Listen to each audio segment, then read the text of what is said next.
2.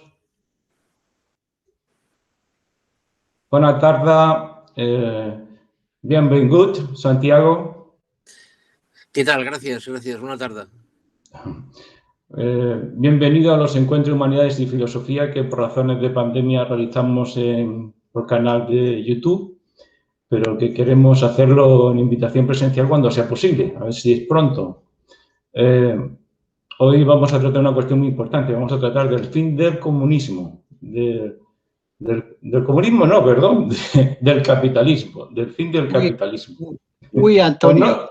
No estamos en el capitalismo o en el comunismo. Esto es porque hace poco hablé de China y estábamos hablando de si en China hay capitalismo o comunismo. El libro último de Santiago Niño Becerra, como ustedes saben, es Capitalismo 1679-2065 y el subtítulo es ya muy aclarativo. Una aproximación al sistema económico que ha producido más prosperidad, por un lado, y por el otro, más desigualdad en el mundo. O sea, hay dos componentes que parecen contradictorios. Y es que la economía en Occidente se preocupó del tercer mundo muy recientemente y solo habla de Occidente. Queremos que Santiago Niño Becerra nos explique pues, sus orígenes tanto económicos, de pensamiento, desde que estaba como economista en la siderurgia del año 94, luego fue catedrático de Estructura Económica en el Instituto Químico de Desarrollo de la Universidad de Llull, pero su tesis doctoral es sobre la teoría general de sistemas, con el profesor Pedro Voltes Bou. ¿Qué nos puedes decir de ese aprendizaje de la economía como de las empresas como sistemas y que determina todas tus hipótesis que están en este libro y también en libros anteriores como el Crash de 2010, que la predicción tuya fue acertada? Bueno, yo, el doctor Pedro Voltes, al margen de que era catedrático de Historia Económica, y yo estuve dando clases de Historia Económica en la Universidad de Barcelona, él era un estudioso de los sistemas económicos. Y de hecho, yo, de alguna forma, mi inicio en el tema de los sistemas económicos fue a través de él. Es un tema que me apasionó desde el principio porque vi que era como un puzzle que las piezas se iban encajando y se veía que esta idea de sistema como un ente incluso vivo se repetía en los países, se repetía en las épocas, se repetía en las empresas. Entonces mi tesis doctoral fue sobre todo aplicada a las empresas, concretamente a la empresa siderúrgica. Pero bueno, fue una aplicación concreta de un principio que está ahí y que ahora en este libro he aplicado analizando lo que ha sido el sistema capitalista. Pero, insisto, es un principio, la idea de sistema, que se repite en innumerables órdenes de la vida, órdenes que pueden ser elementos totalmente vivos, evidentemente. No es, por tanto, una teoría económica en la que tú te bases de tipo individualista o de tipo holista o globalista, sino más bien sistémica, ¿no? De sistema. La empresa como sistema, las políticas económicas de sistemas económicos, políticos, culturales, ¿no? No es individualista como la escuela de austriaca, por ejemplo. No, es decir, para mí la idea de sistema, como decía, se repite en numerosos órdenes de la vida a nivel social. Sería por descontado uno de los más significativos. Y siempre hay detrás unos principios filosóficos. Unos principios filosóficos que evidentemente se aplican a lo que será la evolución de ese sistema. Cojamos el ejemplo del capitalismo. El capitalismo es un sistema económico que aparece oficialmente en 1820, cuando se vota el primer buque con casco metálico. Esto a los historiadores les gusta mucho fijar fechas, pero que sus antecedentes podemos ya verlos mucho más atrás. De hecho, por eso le doy el título al libro. En 1679 se aplica la ley del habeas corpus. Es decir, es un año que es fundamental, porque el capitalismo, no lo olvidemos, nace como una reacción de la burguesía manufacturera en aquel momento y comercial al capricho, ante el capricho real, ante los caprichos reales. Es decir, la burguesía manufacturera y comercial necesitaba libertad de acción y no estar plegada a los caprichos del monarca de turno, que podía influirles en su capacidad de hacer cosas. Bien, entonces, a partir de aquí se va tejiendo a lo largo de todo el siglo XVIII una reacción evidentemente que es mucho más es mucho más a nivel intelectual que no a nivel operativo, porque a nivel operativo, evidentemente, aquella burguesía nada podía hacer contra los ejércitos reales. Pero sí a nivel filosófico, pienso, por ejemplo, en toda la ilustración, todo el proceso ilustrado, pienso en Locke, pienso en Voltaire, pienso en Rousseau, esa idea de contrato social, que es evidentemente rompedora cuando se toma carta de naturaleza en el siglo XVIII, y que curiosamente al poder real le dio muy poca importancia. Es decir, yo no sé si es que pensó que era fruto de unos chalaos que estaban ahí, pero que no podía influirle en nada. Bueno, evidentemente la Revolución Francesa puso encima de la mesa que sí que influía, ¿no? Porque ahí se unió una crisis económica fortísima que empieza en 1785. Por otra parte, ese movimiento individualista en aquel momento de la burguesía, y por el otro lado un pueblo, en Francia los sans-culottes, que no tenían absolutamente ninguna posibilidad. Entonces, claro, por un lado la reacción del que no tiene nada que perder contra un poder despótico, y por el otro lado la reacción de una clase emergente, la clase burguesa, que evidentemente ya tiene muy claro lo que tiene que hacer y enfrente tiene un poder que se lo está prohibiendo, ¿no? Entonces, en esos principios filosóficos toman carta de naturaleza en ese sistema económico que se va desarrollando durante todo el siglo XIX, con la primera revolución industrial. Recordemos que el siglo XIX está tapizado de revoluciones.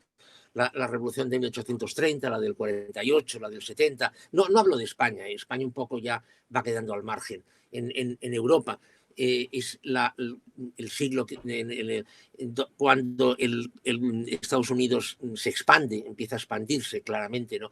Entonces, a partir de 1870-71 es cuando ese sistema económico ya está absolutamente asentado.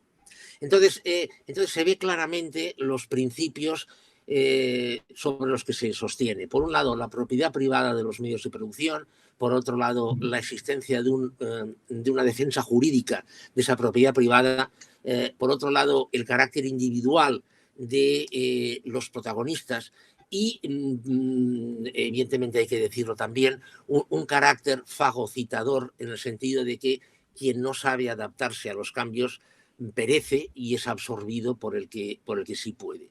Entonces, este es un sistema que funciona muy bien. De hecho, evidentemente se va puliendo porque se va adaptando el proceso sobre todo después de la Segunda Guerra Mundial, de combatir la desigualdad en la medida de lo posible, pero que se adapta muy bien al crecimiento. De hecho, nunca jamás, por eso en el subtítulo del libro está ahí, nunca jamás en toda la historia de la humanidad, nunca se había producido un crecimiento económico tan fuerte, tan brutalmente elevado como el que se produce entre 1850 y 1980. Nunca jamás en toda la historia. Entonces, claro, evidentemente ahí detrás se añade, porque es imprescindible, el concepto de libertad. O sea, el capitalismo necesita libertad. Necesita, por un lado, libertad para poder hacer cosas por parte de quien las hace, y necesita también libertad por parte de el pueblo para poder escoger, elegir, votar, etcétera, etcétera, y de alguna forma reforzar ese poder.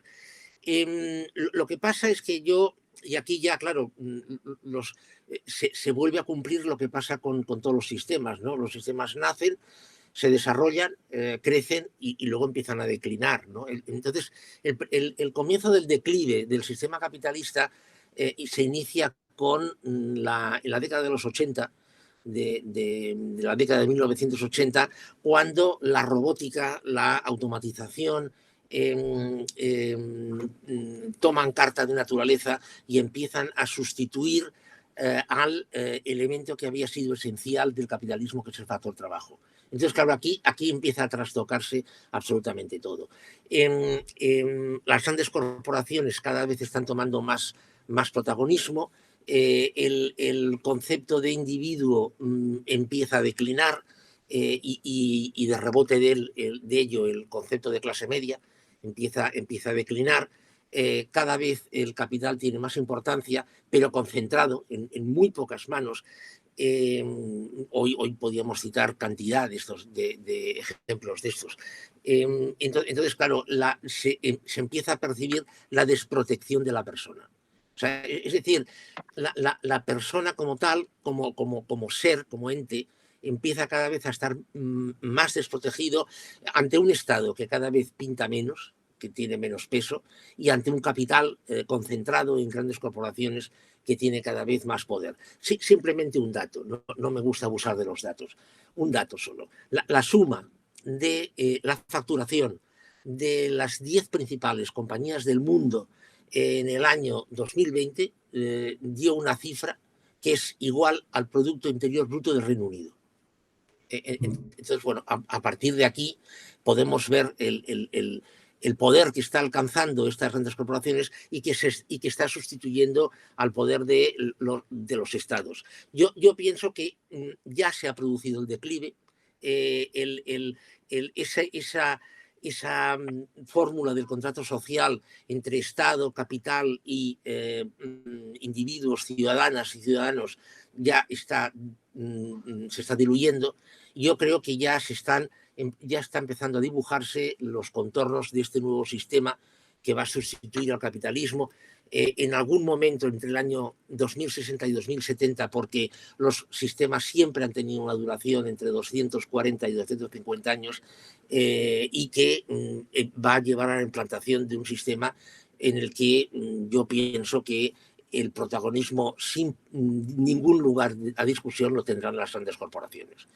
Sí, y a partir muy de aquí, bien. Pues... Sí, muy bien. Y yo por eso hablaba del fin del capitalismo como en dos sentidos. El fin, como que se acaba el sistema, como has dicho, Santiago, porque ya no cumple las características, ya no necesitan tanta mano de obra y tanto trabajo. Y no está centrado tanto en la producción, sino que la productividad se ha elevado tanto que ya no hace falta el factor a las personas, no hace falta las personas. Y lo comparaba con el fin del comunismo, que hace 30 años se vino abajo la Unión Soviética, también curiosamente por exceso de endeudamiento y por otras causas. Pero ahí tenemos China, que es una mezcla de dirigencia de un sistema político que se dice comunista y un sistema capitalista que también tiende como a controlar a esas grandes corporaciones que están diseñando ese nuevo sistema que podríamos llamar realista o nuevo, o como se pueda llamar. O sea, no ve coincidencia en ese fin, esos fines del comunismo que no se han realizado, esos fines del capitalismo que tampoco se realizan porque ya se acabó todo aquello, ese mito del mercado libre el principio de equilibrio, todas esas cosas que hablaban las escuelas clásicas y neoclásicas y Friedman y todos estos economistas. Se ha venido abajo todas esas concepciones capitalistas y entramos en un nuevo sistema, pero es que con el fin del comunismo igual. El comunismo se podría hacer también otro libro del comunismo y poner una fecha de que ya se ha dado el fin y que no se va a poder dar esa posibilidad del comunismo. O sea que, ¿no piensas eso también? Que se puede... A ver, bueno, de entrada yo pienso que el caso de la Unión Soviética y el caso de la Unión Soviética y su galaxia, lo que es el Pacto de Varsovia, es muy distinto al del capitalismo. Aquel sistema era un sistema cerrado, totalmente cerrado. Los sistemas cerrados, la historia ha demostrado que no pueden sobrevivir, es imposible. O sea, el hecho de haber diseñado un mundo cerrado con la Unión Soviética y su entorno, eso ya estaba implicando que no iba a poder sobrevivir. O sea, ya acabó, ya evidentemente acabó. El caso de China es un poco distinto porque China tiene una ventaja muy grande sobre la Unión Soviética. China es un sistema abierto, o sea, es decir, China está abierto al mundo, la Unión Soviética no. Y en segundo lugar, la otra ventaja que tiene es que son 1.200 millones de personas, lo cual le da una masa crítica importante. El gran problema que tiene China, curiosamente, bajo mi punto de vista, y se está hablando muy poco de él, es la inmensa cantidad de deuda que tiene. En las provincias. Exactamente. Esto se está hablando muy poco, pero China es un país que está hiperendeudado. En segundo lugar, otro problema que tiene China es financiero. Los bancos, pensemos que dan un crédito a quien el partido, a quien el gobierno autoriza. Si no, no le dan el crédito. Con lo cual, la financiación de la economía es una financiación cautiva que está a resultas de lo que cree conveniente el gobierno / partido. Entonces, esto para mí son dos problemas que son muy, muy grandes.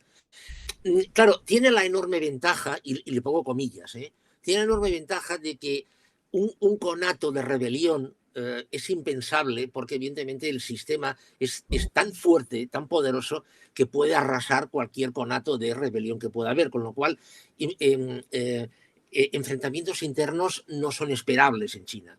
Pero el gran problema es que el modelo chino se acabe devorando a sí mismo. Entonces, si a eso añadimos el hecho de que el resto del mundo le pueda realizar algún tipo de boicot o de oposición, yo le veo problemas de continuidad al sistema chino. Yo le veo problemas. O sea, esto, por ejemplo, es un estudio muy famoso que hizo Goldman Sachs a principios de los 2000, de que en el 2050 el PIB de China sería superior al de Estados Unidos. Esto no lo veo claro. O sea, yo creo que China va a tener altibajos claros. Si China logra llegar a un acuerdo de participación con todo lo que es el este y el sudeste de Asia, no lo sé. Aquí tal vez pueda conseguirse dos bloques muy claramente diferenciados, un bloque occidental y otro bloque oriental. Pero China tiene problemas internos muy graves, muy, muy graves. Además tiene otro problema que este sería de orden interno, la enorme endogamia que sufre. O sea, es decir, de alguna forma los líderes chinos se van sucediendo a sí mismos. Entonces, claro, la aportación de nuevas ideas por parte de científicos, que los tiene muy buenos, si siempre se están supeditando al partido, realmente esto puede ser realmente un problema importante para China. Muy bien, Eduardo. Eduardo, ¿me oyes? ¿Eduardo? Perfectamente, sí. Buenas tardes. Buenas tardes. Buenas tardes, Antonio. Buenas tardes, don Santiago. ¿Qué tal? Le felicito por su libro. Me ha hecho gracia, si me lo permite. Usted dice no abusar de los datos, cuando entre otras felicitaciones de las que quería hacerles, la enorme profusión de datos, todos muy interesantes. Esto no es una crítica negativa, esto es una crítica positiva. Crítica porque en definitiva es tal cantidad de información literalmente apabullante, pero muy interesante. Claro, este es el asunto, ¿no? Como muy interesante es a la hora de comentar brevemente el libro, ¿no? Ese intento de clasificación, esa clasificación que hace usted bueno, dentro del sistema capitalista, ¿no? Lo que es la economía llamada clásica, y luego, pues a partir del hundimiento, vamos a decirlo así, o del cambio de paradigma de la economía clásica, pues el sistema capitalismo desde la depresión, después de la Segunda Guerra Mundial, fundamentalmente con el modelo de demanda, que después será sustituido por el modelo de oferta, el modelo de oferta plus o el 2.0, y finalmente, claro, esto estalla por muchas razones, ¿no? En fin, es muy interesante las 500 páginas del libro porque se tocan temas, es un punto de vista sistémico o sistemático, evidentemente, porque se habla de política, se habla de economía, se habla de historia económica, se habla de ciencia, de tecnología, se habla de muchísimas cosas y muchos más aspectos, ¿no? dentro del mundo de la economía. Si añadimos la cronología, si añadimos toda la cantidad de citas que hay de personalidades, de responsables, políticos, empresarios, científicos, tecnólogos, etcétera, etcétera. Bueno, en fin, es de agradecer. Pero si tuviera que dar, bueno, o decir por qué especialmente me ha gustado el libro, yo diría que me ha sorprendido el final, me ha sorprendido la valentía porque hay que tenerla bueno, pues para atreverse a hacer un pronóstico de lo que va a ser, de lo que está siendo ya, ¿no? La vida cotidiana, bueno, pues en el momento, con el desarrollo de las tecnologías en el que estamos y al que hemos llegado. Por ejemplo, aquí ahora mismo, por ejemplo, en vez de una entrevista cara a cara o una conferencia o un debate, pues lo que tenemos es esto, y es lo que tenemos, ¿no? Y está muy bien que lo tengamos y esto. Bueno, pues en definitiva, creo que es muy recomendable porque no es fácil ni la clasificación que hace usted del sistema capitalista, los diferentes modelos, fases, la crisis, hasta llegar a la actualidad, ni tampoco decir, bueno, qué es lo que pasa aquí, el embrollo que tenemos con todo esto de la pandemia, ¿no? El concepto de nueva normalidad, ¿no? Que dice usted, dice, no, esto no es una cosa que sea causa de la pandemia, esto viene ya por la dinámica histórica, por el desarrollo que estamos teniendo y que sí, la pandemia evidentemente está haciendo de catalizador de esa nueva normalidad, clarísimamente, ¿verdad? Bueno, naturalmente, con todos estos temas y todos estos aspectos que se tocan en el libro, preguntas hay y sugerencias, bueno, pues todas las que se quieran y más. Yo había pensado, si a usted le parece bien, pues ir un poquito quizá más allá de las cuestiones económicas, un poco una visión más filosófica, si puede llamarse así, ¿no? Como, por ejemplo, una cosa que a mí me ha llamado la atención, entroncando con otras obras, principalmente yo creo que con El fin del trabajo de Jeremy Rifkin, donde evidentemente pues algunas de las tesis que usted desarrolla pues están ahí ya claramente, ¿no? Entonces, por ejemplo, bueno, pues a mí me surge una pregunta, ¿no? Dice, sobre todo esta la plantea Rifkin, dice algo así como, bueno, hay que tomar a la persona, claro, porque si el hombre entendido como productor, como homo faber, como hombre económico, pues ya empieza a no tener sentido, no tiene sentido, evidentemente o lo tiramos o lo tenemos que recuperar de alguna otra manera, ¿no? Y entonces a mí esto me suscitaba, bueno, pues aquella dicotomía entre el homo sapiens aristotélico, ¿no? El teórico, y el homo faber, el productor, podríamos decir quizá pues marxista, ¿no? Que pone el acento en el hombre productor. Entonces, después de haber pasado del homo sapiens, de interpretar el mundo a cambiarlo, al homo faber, ahora resulta que para recuperar a la persona, el núcleo, la dignidad de la persona, vamos a decirlo así, tenemos que volver otra vez hacia el homo sapiens, o cómo compatibilizamos estos dos aspectos, porque los dos cuentan naturalmente. Esta sería una cuestión que puede usted comentar, si le parece bien. Me llama la atención también, que lo ha repetido usted aquí ahora, esto de este dato de que los sistemas económicos o socioeconómicos duran 240, 250 años. Es sorprendente, yo no lo conocía, no he visto ninguna referencia. ¿Podría decir alguna cosa brevemente sobre esto? ¿Por qué? ¿Y por qué es así? ¿O por qué le parece a usted que es así? Y también es raro que con la aceleración que estamos sufriendo, en la historia de Occidente al menos, bueno, pues esa cifra periódica no se haya alterado. No sé. Bueno, de momento esto, le digo, hay muchísimas cosas, desde luego. Sí, Poco a poco. el tema del Homo sapiens, Homo faber, a ver, el gran problema que tiene actualmente la humanidad, sobre todo el mundo occidental, el sistema capitalista, es que durante muchos años el sistema nos ha dicho, si no tienes un BMW, eres tonto, porque además te damos los medios para que tengas un BMW. Entonces la gente, realmente, la ciudadanía, se ha creído que podía tener un BMW. Y de hecho, prácticamente durante unos años, quien ha querido ha tenido un BMW. Ahora de golpe se nos dice, no, esto se acabó. Ya no, o sea, ya resulta que hay algunos que sí que pueden tener un BMW y la inmensa mayoría no solamente no puede tener un BMW, sino que va a tener problemas hasta para pagar el alquiler. Entonces, esta recuperación del Homo sapiens,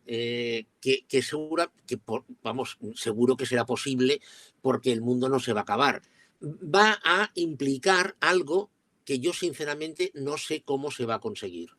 Es decir, la mayoría de la ciudadanía de los países occidentales va a tener que asumir que va a ser más pobre.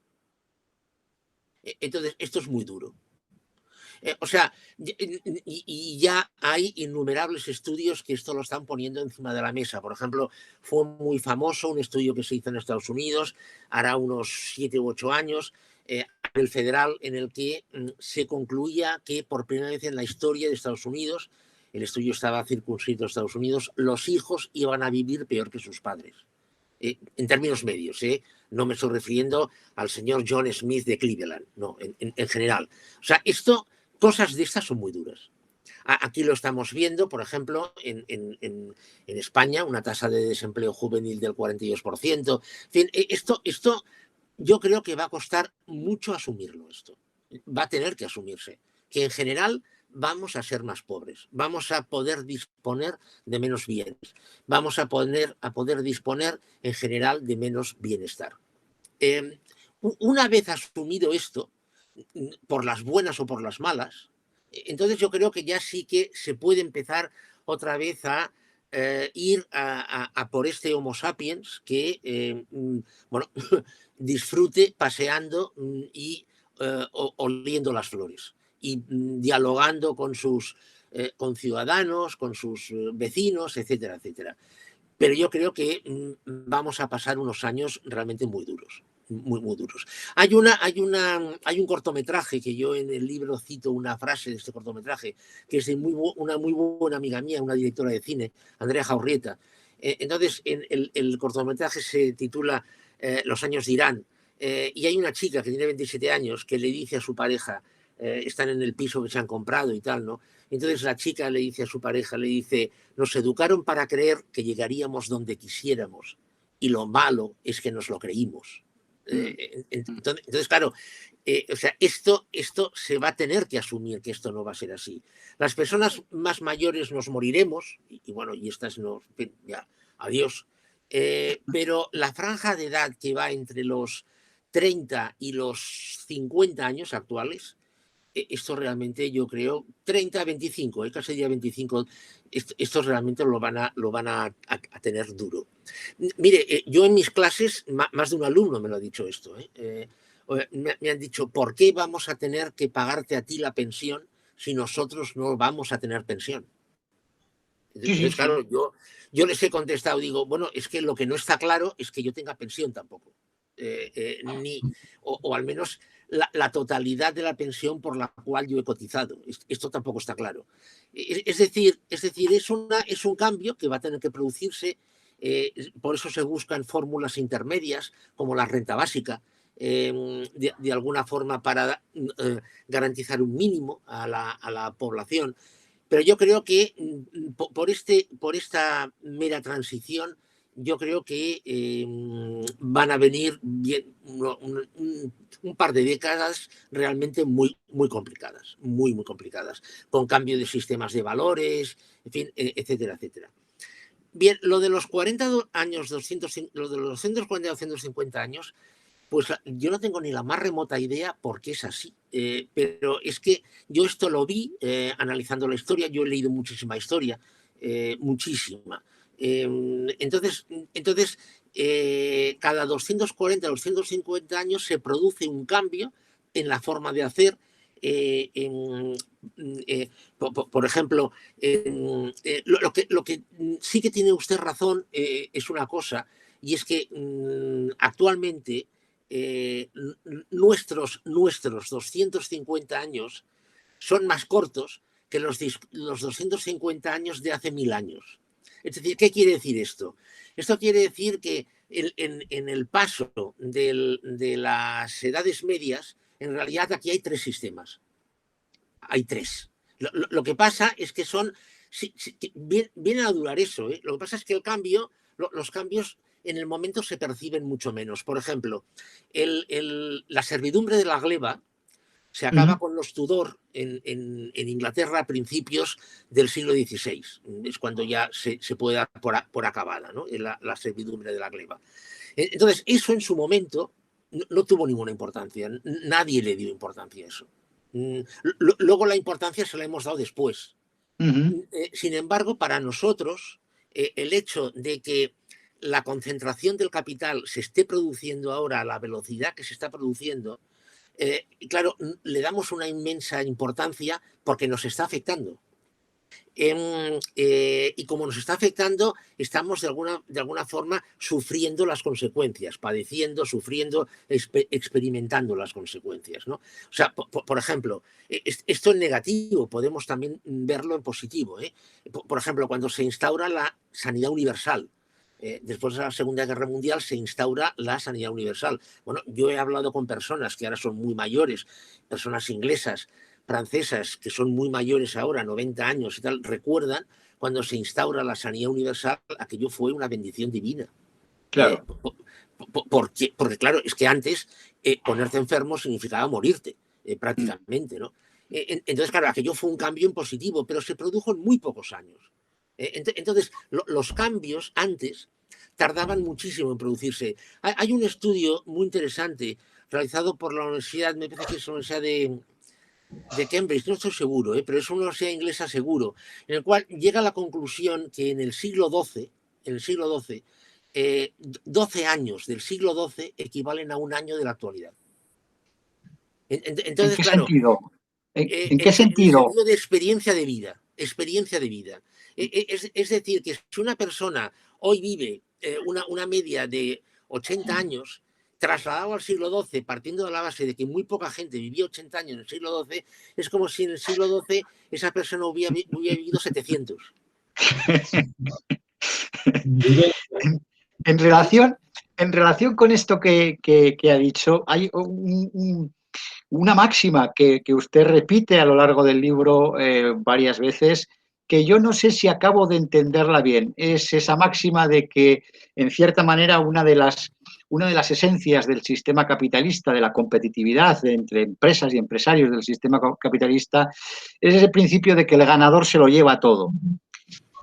Bueno, junto con la otra máxima de que el sistema capitalista tiende al monopolio, ¿no? Claro, yo que, en fin, lo que yo creo es que al monopolio, bueno, sí, tiende, naturalmente, pero no llega nunca. Y si no llega nunca porque ya, entre otras cosas, no puede llegar por la legislación que hay. Pero si pudiera, si llegara, yo creo que duraría muy poco. duraría muy poco como monopolista, seguramente, no lo sé. Lo que, ya le digo, no me acaba de quedar claro es decir, el ganador se lo lleva todo. Bueno, hay otras partes que también se llevan, ¿no? ¿Podría explicar un poquito esto? Sí. A ver, el sistema capitalista evidentemente es un sistema muy sofisticado porque ha sido el último que ha aparecido, ¿no? Entonces, el sistema capitalista lo que se basa, su esencia se basa en que en el empresario emprendedor, el empresario individual, el empresario que sabe adaptarse, el empresario que sabe hacer las cosas lo mejor posible. Entonces, es verdad que la competencia es una de las esencias, la libre competencia es una de las esencias del capitalismo. Pero si, por ejemplo, están compitiendo 10 empresas, 10 empresarios por algo, habrá uno que será el más listo, el más inteligente, el más capaz, el más hábil, y se lo llevará todo. Entonces si ese capitalista es suficientemente inteligente o hábil como para continuar haciendo las cosas de la mejor forma posible, ese capitalista se convertirá en monopolista. Ejemplo, Rockefeller. Rockefeller, a final del siglo XIX, en Estados Unidos, llegó a controlar el 95% de la producción y distribución de petróleo. La Standard Oil Trust del señor Rockefeller, David Rockefeller, llegó a controlar el 95% de la producción y distribución del petróleo de Estados Unidos. Claro, ¿qué es lo que pasó? Como usted ha apuntado, lo que pasó fue que los propios legisladores se dieron cuenta de que el señor Rockefeller se iba a cargar el sistema.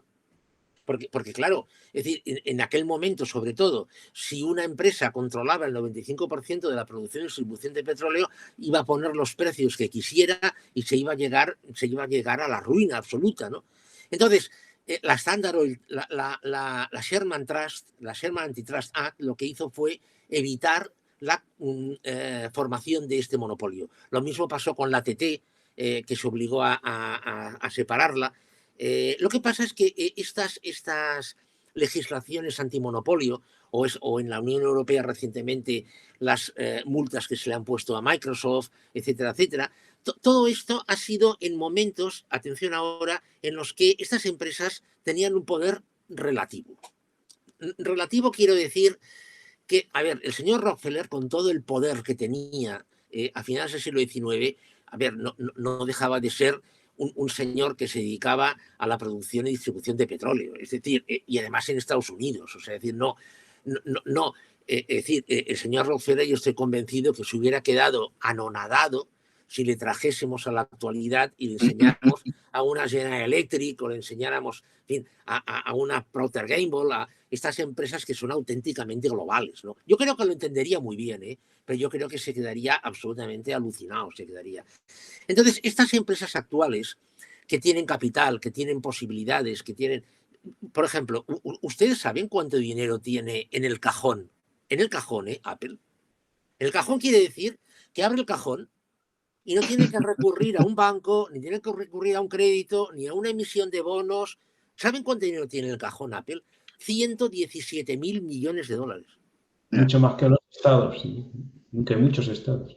O sea, es decir, puede comprar lo que quiera en el acto. O sea, es decir, el poder que han conseguido estas grandes corporaciones, o sea, está por encima, como usted ha apuntado, evidentemente, al que tienen muchos estados. La reforma que hizo Donald Trump en Estados Unidos, la reforma fiscal que hizo Donald Trump, no fue para que los ricos pagaran menos impuestos. Esto fue un efecto colateral de la reforma. Pero la reforma que hizo Donald Trump fue para que las grandes corporaciones repatriaran los beneficios que tenían fuera, los repatriaran a Estados Unidos y que los reinvirtieran en Estados Unidos. O sea, es decir, las grandes corporaciones tienen más poder que el Estado de Estados Unidos. O sea, esto no había pasado nunca en toda la historia. Jamás había pasado esto. Entonces, claro, llegado a este punto, yo estoy absolutamente convencido. Bueno, Larry Summers, por ejemplo, ha escrito mucho sobre esto, que hoy el monopolio no, pero el oligopolio sí que es técnicamente posible. Y que vamos a eso. O sea, es decir, un conjunto de grandes corporaciones en distintos sectores, y de esto hay varios estudios, que controlarán mercados y que, vamos, se supone que las cosas las harán lo mejor posible precisamente para que no aparezcan competidores que les puedan chafar el invento. Pero yo, insisto, poniéndose por encima del poder de los estados. Esta es mi opinión. Sí, precisamente yo tengo este libro mío, el realismo liberal. Aquí trato un diálogo entre el gobierno privado de estas grandes corporaciones y el gobierno público de los estados, que están casi desapareciendo en su potencia. Y claro, al final de mi libro hace 2005, pues no se sabía quién iba a vencer. Y yo creo que la tendencia, como bien dice Santiago, es que esas grandes corporaciones, oligopolios, se van a territorializar, como se dice, en las zonas económicas importantes, y lo demás será un parque temático. Y los estados incluso pueden dividirse en pequeñas regiones y cambiar todas las formas que hemos visto del Estado Nacional. Desde la Segunda Guerra Mundial, precisamente, esos estados fuertes han ido perdiendo porque ha ido cambiando de modelo el sistema capitalista. Y se puede llegar a una nueva visión geopolítica y un nuevo sistema. Eso yo creo que sí se puede dar. Pero Rifkin habla no tanto de globalización, sino de glocalización, que ante la emergencia climática hay que tomar medidas contra esos cambios climáticos producidos precisamente por la producción de CO2 excesiva y tal. Entonces, ¿en qué puede influir la globalización? ¿En qué vamos a quedar? Por ejemplo, eso también que dice Rifkin, de la energía de hidrógeno. Claro, ese es el nuevo modelo. Si el vapor era al principio, luego el petróleo, ahora va a ser el hidrógeno. ¿Qué seguridad tenemos de eso? Claro, eso es muy importante. A ver, yo dentro de las, para mí, evidentemente, Jeremy Rifkin es un maestro, o sea, esto lo he dicho siempre, ¿no? Yo creo que por el lado del cambio climático, contaminación, etcétera, etcétera, yo creo que esto evidentemente se va a resolver. Se va a resolver, entre otras, o sea, no solamente porque si no es el fin del mundo y a nadie nos interesa que el mundo se acabe, sino además porque esto es un negocio. Es decir, realizar cambios en el modelo productivo para reducir el nivel de contaminación, para, en el fondo, incrementar la productividad en el uso de la energía, etcétera, etcétera, esto es un negocio y esto va a tirar para adelante. Yo la verdad no me atrevo a decir si la energía base de los próximos años va a ser el hidrógeno o no. El hidrógeno hoy por hoy tiene un problema y es que es muy caro en energía de generar el hidrógeno. Lo que pasa es que a través de esto que se llama el hidrógeno azul o el hidrógeno verde es posible que el precio baje. De todas maneras, el hecho de que sea el hidrógeno o sea la energía solar o sea cualquier otro tipo de energía va a significar un avance tecnológico muy importante y por el otro lado va a significar evidentemente una democratización de la expansión de esta energía.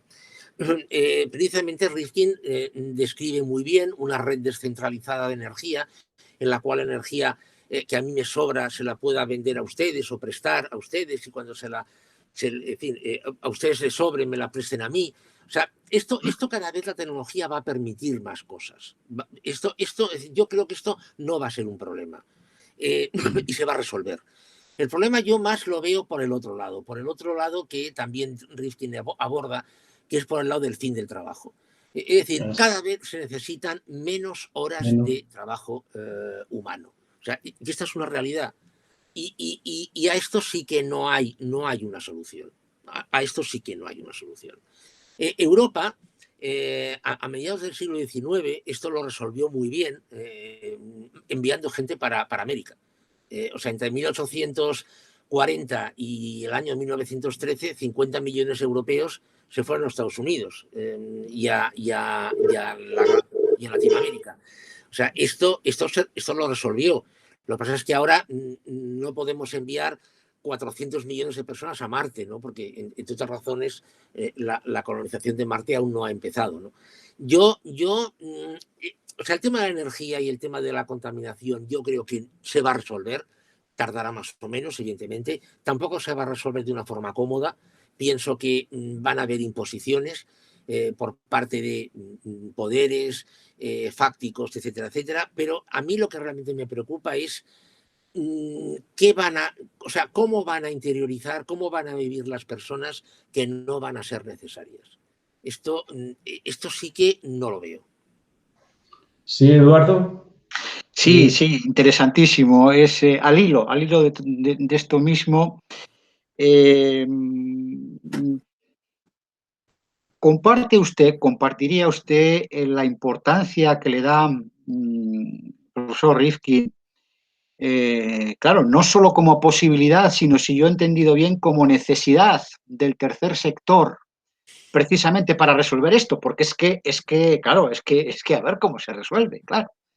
Voluntariado. Eso suponiendo que efectivamente, yo no sé si soy tan optimista, suponiendo que efectivamente podamos resolver el problema de la sostenibilidad del medio ambiente, del planeta, ¿no? Y asegurar, bueno, como dice usted al final de su libro, ¿no?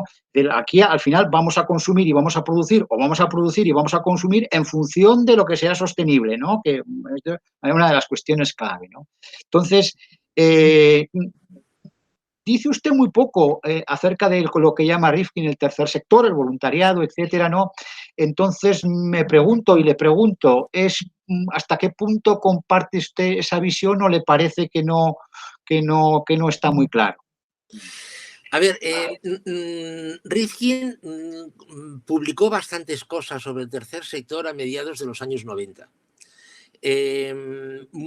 Y en entrevistas que le hicieron en medios de comunicación, artículos en distintos medios, habló mucho del tercer sector. Luego habló menos. Claro, a mediados de los años 90 no había ningún hospital en el que la medicación la llevaran a los enfermos robots. Hoy ya existen hospitales así. Por ejemplo, en Suecia, al lado de Estocolmo, hay un hospital en el que la medicación a los enfermos se los llevan robots. La idea del tercer sector yo la considero en su momento muy buena, porque combinaba lo que es, digamos, el sentido de humanidad con el sentido de necesidad. Es decir, yo soy bueno y ayudo a esta persona, pero es que además esta persona, si no le ayudo yo, no le va a ayudar nadie, ¿no? Y entonces me necesita, con lo cual, pues no, yo le ayudo, pero también esa persona me está ayudando, ¿no? Con lo cual, realmente es muy bonito. Lo que sucede es que en ese instante esa ayuda era precisa, era necesaria, porque no había sistemas más baratos para implementar esa ayuda. Hoy por hoy, en algunos aspectos yo creo que sí, que este tercer sector tirará para adelante. Lo que pasa es que si no se resuelve el tema de la llámelo renta básica o llámelo renta mínima o llámelo como quiera, es decir, proporcionar a las personas el sustento mínimo, dirán que bueno, que lo de ayudar a las personas está muy bien, pero es que estas personas necesitan sobrevivir, con lo cual la caridad, perdón, la caridad bien entendida empieza por uno mismo. Exactamente, claro. Exactamente. Es decir, que a cambio de una renta básica las personas tengan que desempeñar una serie de tareas comunitarias y tal, es posible, es posible. Pero Rifkin no lo enfoca tanto así, ¿eh? No lo enfoca, o sea, lo enfoca más como una dación personal en favor de estas personas necesitadas. Incluso recuerdo que un artículo ponía el ejemplo de un gobernador de un estado de Estados Unidos, no sé si recuerdo que era Minnesota o Wyoming, en el que ese gobernador 3 horas por semana va a hacer trabajo comunitario a una parroquia. Entonces, claro, un gobernador puede hacerlo, evidentemente, porque tiene renta para decir, pero claro, la mayoría de las personas no podrían hacerlo, con lo cual, en el fondo, acabamos en lo mismo, acabamos en el mantenimiento mínimo de esa renta mínima, ¿no? Además, hay otro tema, y es que a mediados de los años 90, absolutamente nadie se imaginaba una crisis como la que estalló en el año 2007 y en la que aún estamos. O sea, era absolutamente inimaginable. En los años 90, hombre, sí que es verdad que la Unión Soviética había desaparecido, pero bueno, pero había un crecimiento bastante correcto. Superada la recesioncilla del año 91, había en España concretamente, pues las cosas iban bien, y nadie se imaginaba que podía pasar lo que pasó en el 2007. Entonces, claro, a partir del 2007 hay muchas cosas que se han puesto en cuestión. En España, el tema del tercer sector a la española lo estamos viviendo con la ley de dependencia. O sea, la ley de dependencia, yo siempre he dicho que la ley de dependencia no tira adelante, no por creencia, sino porque no hay dinero. Ni más ni menos. Entonces, o encuentras voluntarios que de una forma totalmente desinteresada se ocupen de estas personas desarrollando, poniendo en práctica la ley de dependencia, o en España la ley de dependencia no va a tirar para adelante, porque no hay dinero. Sí. Sí, yo se lo preguntaba también por el hecho de que Rifkin pone en el tercer sector, digamos, ese cambio de paradigma, ese cambio en la valoración de la persona, de la dignidad humana, de sacarlo del núcleo económico, del hombre como productor, puesto que ya no va a ser útil, no va a ser útil. Entonces, claro, hace falta redefinirlo de alguna otra manera, ¿no? Entonces, yo por eso también, no solamente por... Claro, usted me lo resuelve perfectamente, por otro lado, dice, no, es que es más barato esto, ¿no? Precisamente tenía yo apuntada una pregunta al hilo de esto, la voy a dejar para luego si surge, porque si me permite, le voy a hacer una pregunta un poquito más espinosa, un poquito más difícil. Vamos a ver, usted desde el principio y hasta el final, donde ya se dice explícitamente, afirma que no tiene sentido hacer un juicio al capitalismo, no tiene sentido ni por lo tanto una sentencia, digamos, ni a favor ni en contra. No tiene sentido, ¿por qué? Pues porque las cosas han sido como han sido, de una hemos pasado a otra, de otra a la siguiente y hemos llegado a donde estamos. El sistema capitalista se agota y ahora, pues bueno, pues tendrá que surgir naturalmente al final de la pandemia, surgiremos en un modelo nuevo. Bien. Esto por un lado, y está muy claro, no cabe en juicio, o sea, no tiene sentido juicio al sistema capitalista, pero por otro sí es cierto que en diferentes capítulos, en diferentes párrafos, y en algunas citas que hace usted de autoridades, de empresarios, de periodistas, de analistas, etcétera, sí es cierto que sí que parece que hay juicios, bueno, que se hacen, evidentemente se hacen, ¿no? Pero, bueno, y luego, para enredarlo todavía más, recuerdo en algún párrafo, dice usted que el capitalismo de manera consciente y voluntaria buscaba la igualdad, la redistribución de la renta, etcétera, y tal, ¿no?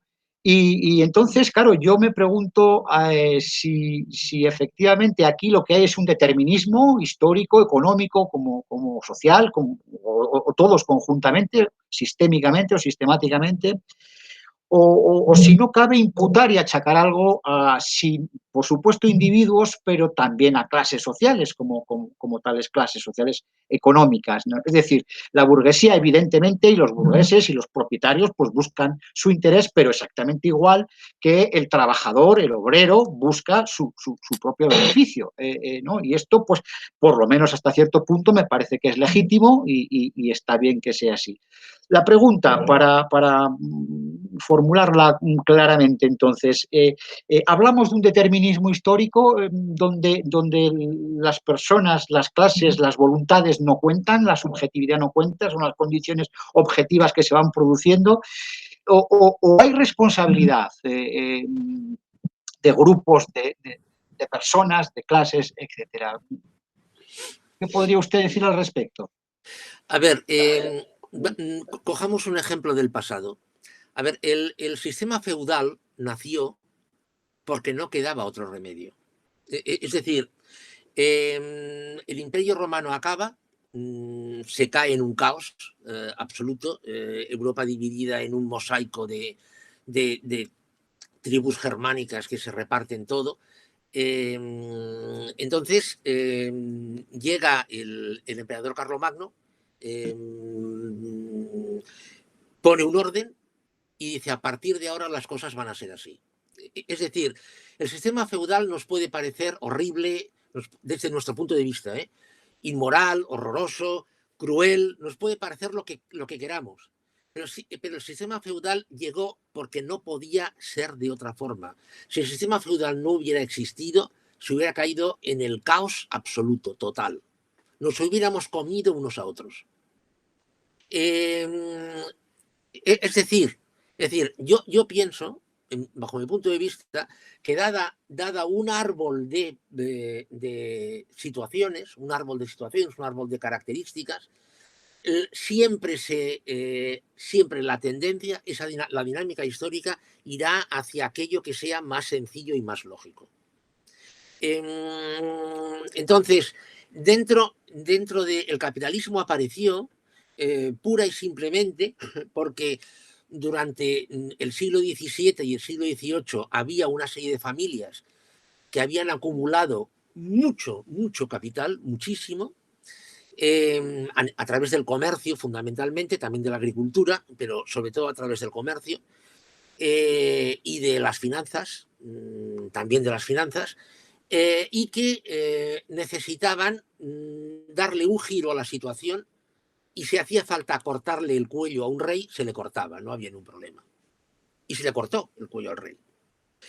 Es verdad que luego después hubo una restauración monárquica, pero aquí los reyes fueron mucho más hábiles y le dijeron a los capitalistas, ya digámoslo así: vosotros no os metáis en política y yo no me voy a meter con vosotros en economía. Bueno, y esta entente pues prácticamente duró un siglo. Es decir, tal vez la palabra sea fuerte, ¿no? Tal vez, pero yo creo que el determinismo sí que existe.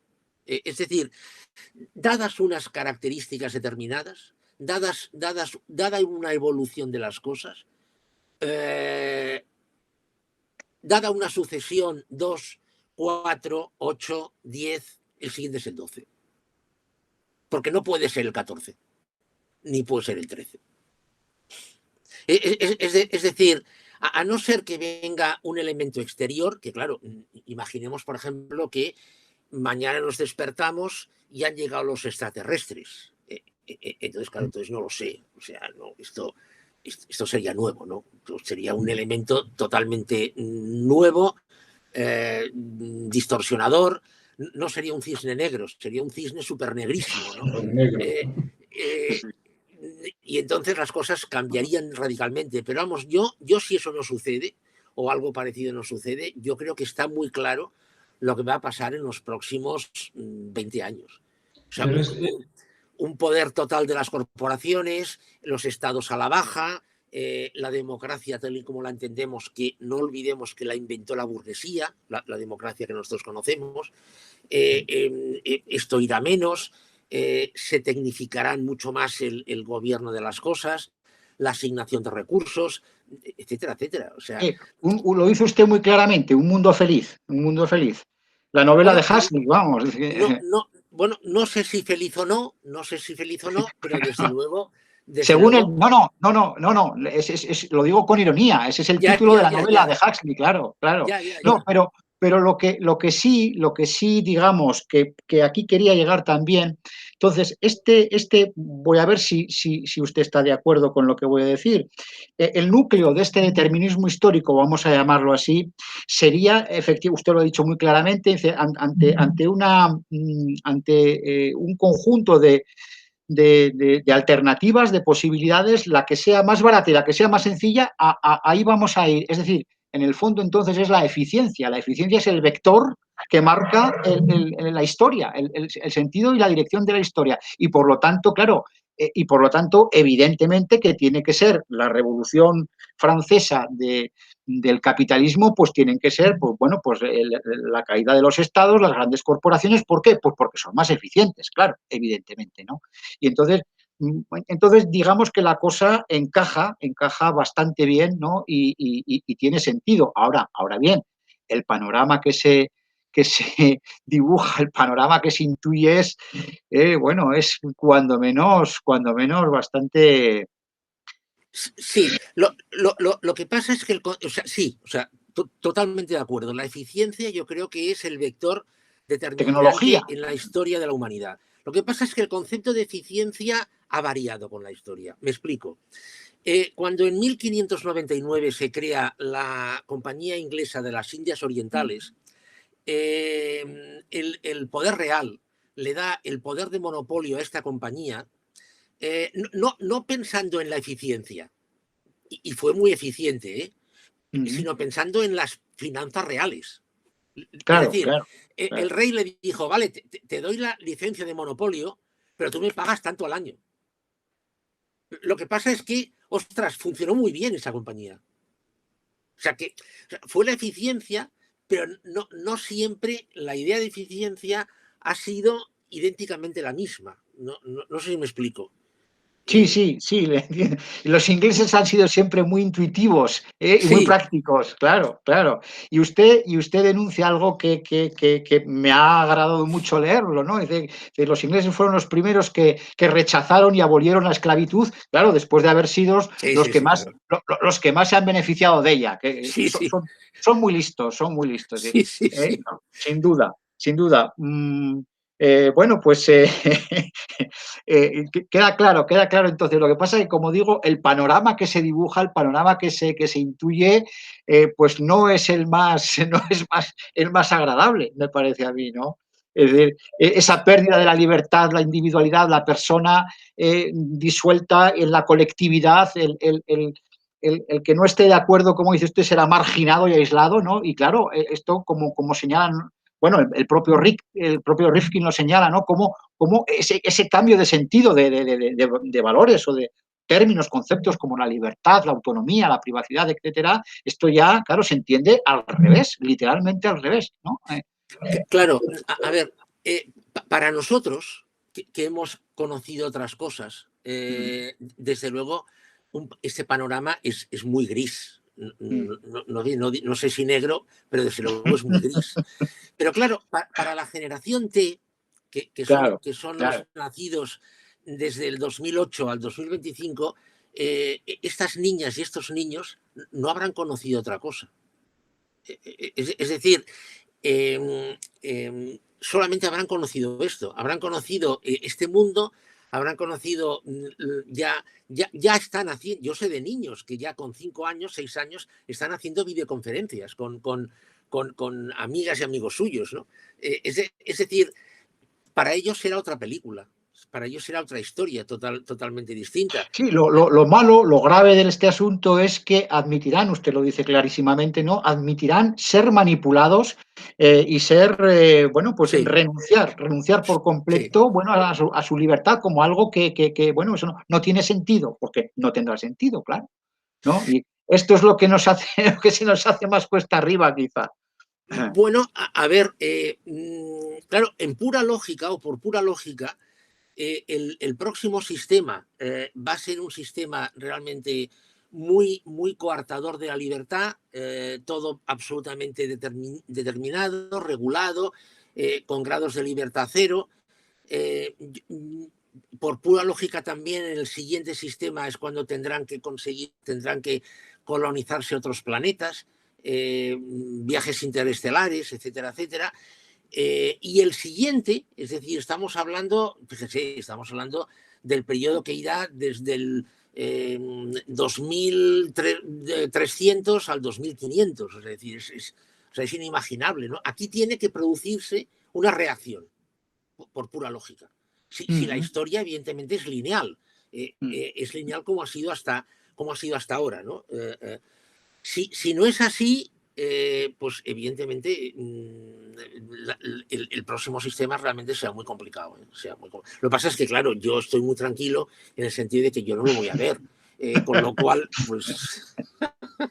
No lo vamos a ver nosotros, gracias a Dios, gracias a Dios. Yo no tengo ningún interés, vamos, bueno, por pura curiosidad intelectual, pero que muy allá, ¿no? Muy allá. Sí. Realmente para nosotros será un mundo muy complicado, será muy complicado. No, pero el problema grave, efectivamente, el problema del fin del trabajo, el problema de que efectivamente muchas personas no van a trabajar nunca porque efectivamente es que su trabajo no es útil, no es necesario y no van a trabajar, ¿no? Entonces, esto usted decía dos décadas, un par de décadas que lo vamos a pasar o que mucha gente lo va a pasar muy mal. Bueno, ya lo está pasando, porque sí. Otra cuestión que toco de pasada, ¿no? Cuando usted dice lo que no le encaja de todo esto de las declaraciones oficiales de las autoridades políticas sobre la crisis, que todos vamos a estar mejor, que todas estas cosas, ¿no? No, bueno, y el último eslogan, ¿no? Que nadie se va a quedar detrás, ¿no? Claro, el que fallece, ¿no? Y los familiares y amigos, el que fallece no se queda atrás, se queda o bajo tierra o flotando, ¿no? En la atmósfera.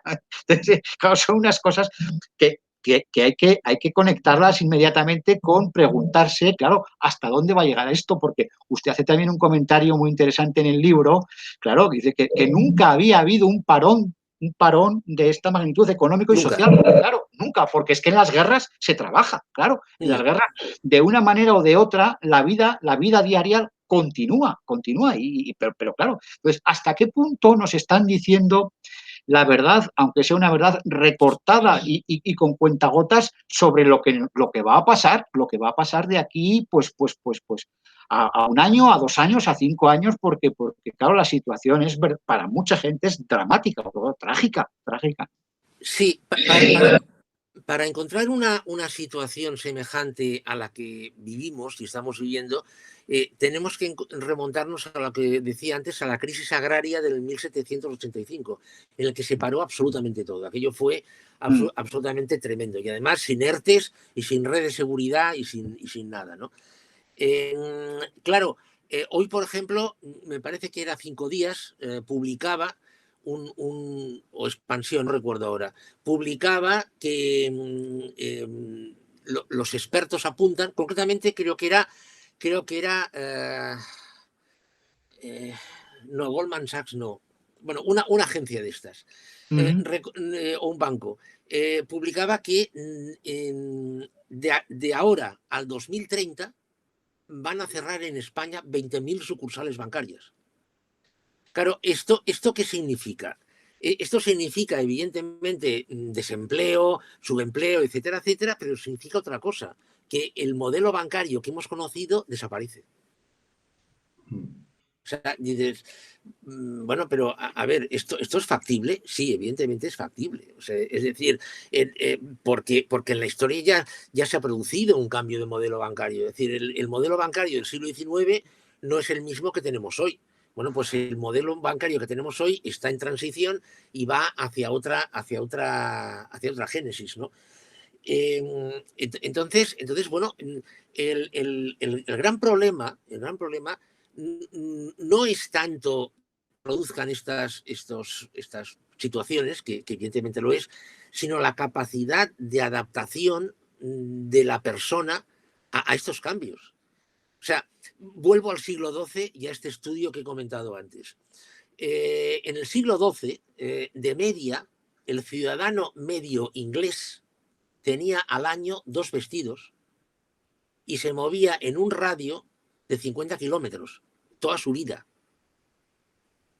Claro, hoy nos produce sonrisa esta afirmación. Pero bueno, esto es lo que pasaba en el siglo XII. Entonces, si ahora pasa esto, o sea, es que, bueno, que coges puedes estar durmiendo en un sitio y comiendo en París y cenando en Los Ángeles. Claro, si hoy pasa esto, y en el armario puedes tener 25 trajes, claro, ¿qué es lo que va a poder pasar o qué es lo que puede pasar de aquí a 50 años? Ya no digo 8 siglos, 50 años.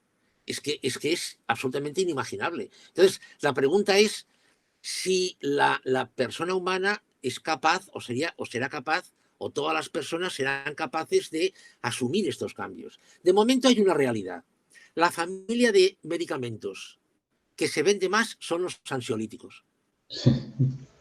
Esto está indicando algo. Esto es, más que los cardiovasculares, más que los oncológicos, la familia de medicamentos más vendidas son los ansiolíticos. Entonces, bueno, quiere decir que hay una desazón, hay una desazón.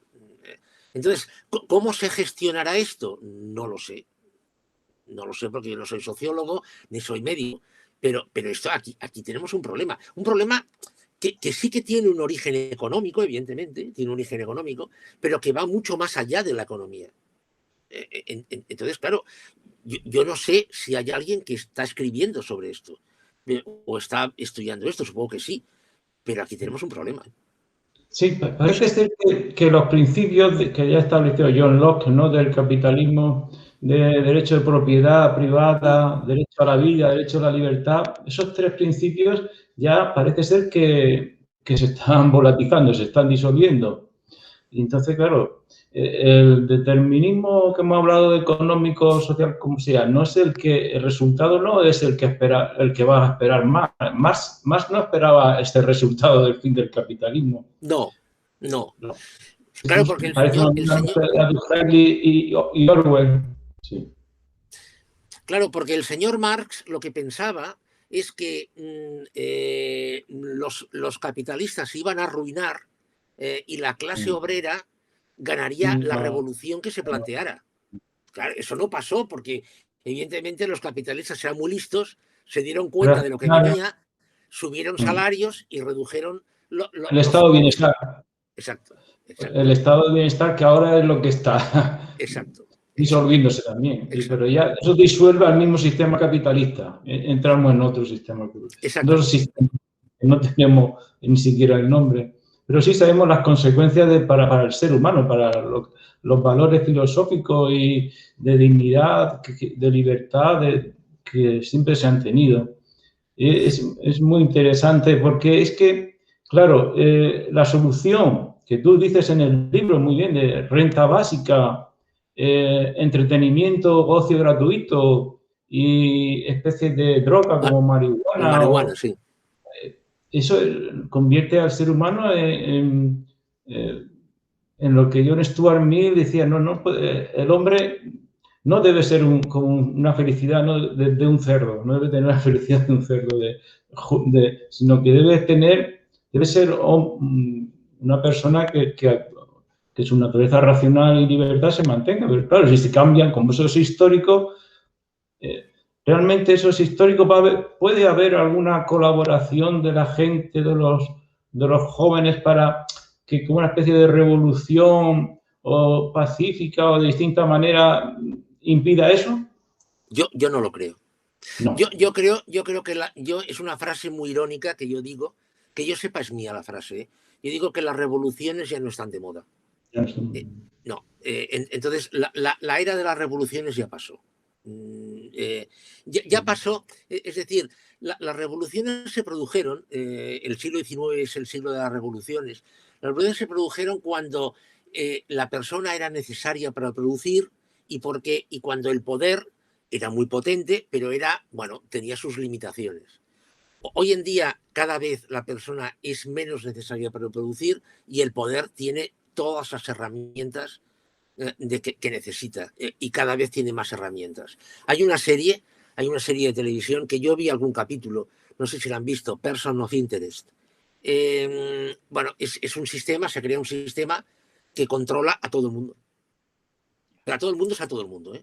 No se escapa a nadie. Que de hecho es muy curioso porque el sistema chino, el sistema que han puesto en marcha China, se parece mucho a lo que anuncia esa película.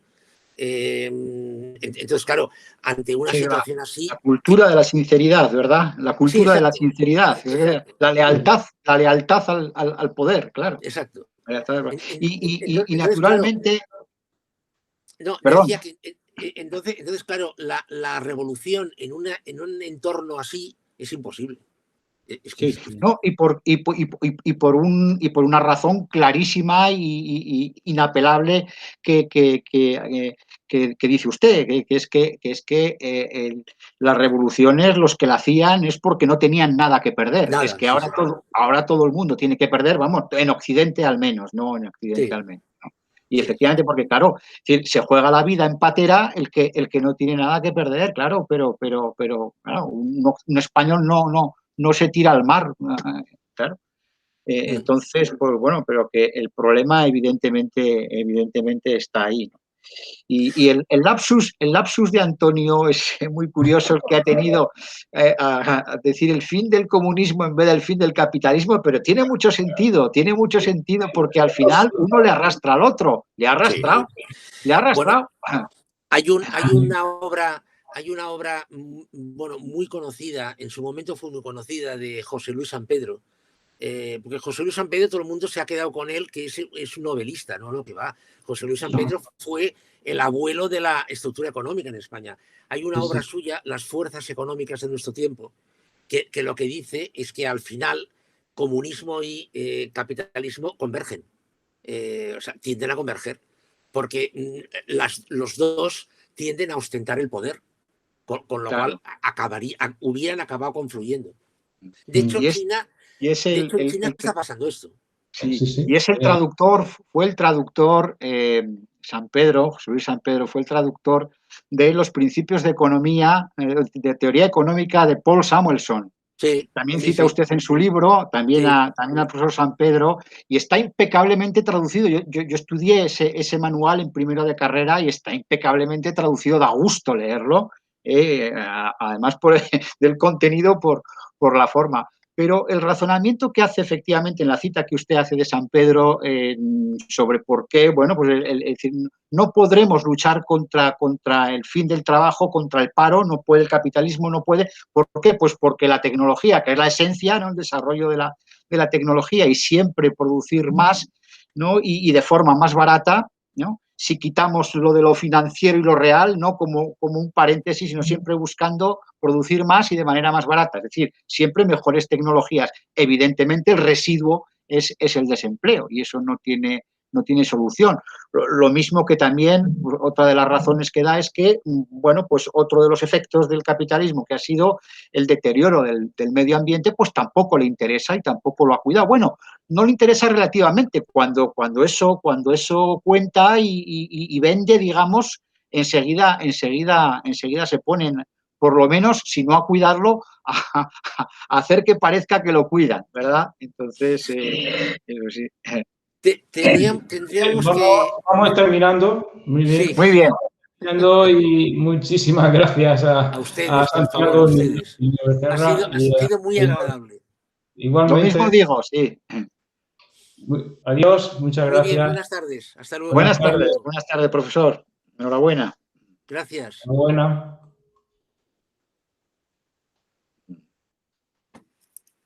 Adeu.